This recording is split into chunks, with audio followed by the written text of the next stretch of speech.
Hey there, cats and kittens. Today I'm going to be talking about a comic from my comic book vaults, the Encyclopedia Mythologica.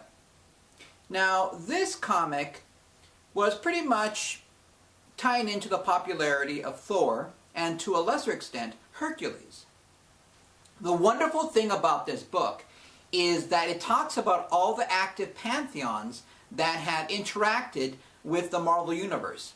Now, some interactions have been maybe an issue of 2 or 3, and some which have been featured more prominently, like Perun and some of the Inuit gods. And what I thought interesting about this book is that it did a really wonderful job of presenting all these different pantheons. So you get to see the gods of war, gods and goddesses of love, of fertility, of nature, of the ocean, of death, of pestilence, of the sun, just to name a few. And as a result, you know, it's just a really fascinating read. And once you read about one, you'll get into the other, and into the other, and into the other, and you get to see how, in a lot of ways, it's really helped to enrich the Marvel Universe. Now, my only gripe, if you will, is that I understand that because of the Avengers movie, that Thor is the spotlight.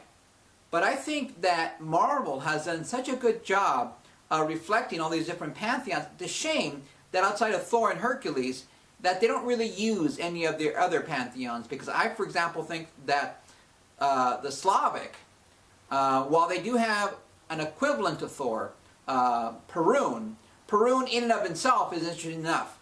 Now, of course, because he has so many superficial similarities to Thor, he might be kind of a tougher sell.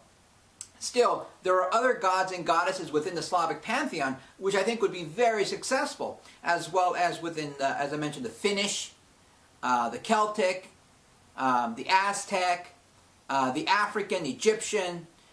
But again, this puts spotlight on some of the not as well publicized pantheons. I think would do Marvel a lot of good, and I'm hoping that sometime down the line they really do so. So if you really want to get an entertaining way to look at the prism of the world's mythologies, then this book is a book that you would be very happy to invest in, and I'm going to leave a link to my favorite online comic book shop. Alright guys, well, that's all for now. And yes, through the mist of time, I can see that you can follow me on Twitter and Pinterest at Lord Coyote 2000. Have an awesome day, and I'll be talking to you real soon. Take care now. Bye.